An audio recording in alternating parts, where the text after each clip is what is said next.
Fiona Bruce. The 2015 Conservative Manifesto made a commitment. We will stop children's exposure to harmful sexualised content online by requiring age verification for access to all sites containing pornographic material. Crucial, because as the Children's Commissioner says, of its damaging impact on young people's views of sex or relationships and beliefs that women are sex objects. So in 2016, the government rightly introduced proposals for AV, and some of us here spent many hours scrutinising, amending and ultimately passing Part 3 of the Digital Economy Act 2017.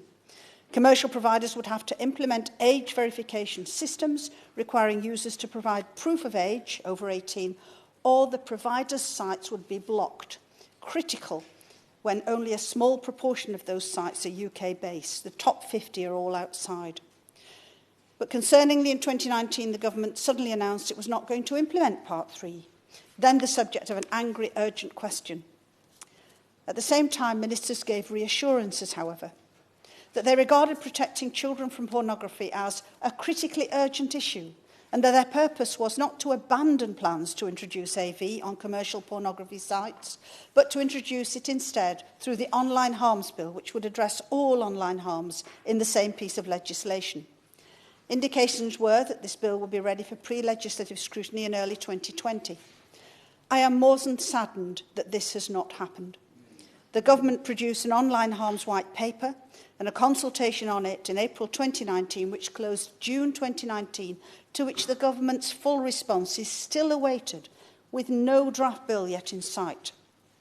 We've heard it might now be published mid-2021. Meaning, subject to pre-legislative scrutiny, it could be 2023 before it is on the statute books, 6 years after this House passed Part 3 of the DEA Act, years during which increasing numbers of children as young as 5 have had unfettered access to online pornography. Parents, children's charities, and I know many colleagues here are deeply concerned. This week, Comrade Savanta polling has been published showing the public is not happy. 2,100 adults were polled across the UK mid-September. 63% said the government should implement Part 3 now and additional protections for other online harms through the Online Harms Bill when that legislation has been passed. Only 21% thought the government should delay introducing statutory AV on pornographic sites until all the other mechanisms for addressing online harms are ready. And if you can discount the don't knows, 74% said the government should implement Part 3 now. And finally, I'm sceptical that the provisions the government may introduce could be even weaker than those in Part 3. Having received replies to WPQs that the proposed duty of care will apply not to all commercial pornographic sites, but only where commercial pornography sites do not enable user-generated functionalities, as they instead usually require payment, providing a deterrent for children from accessing them.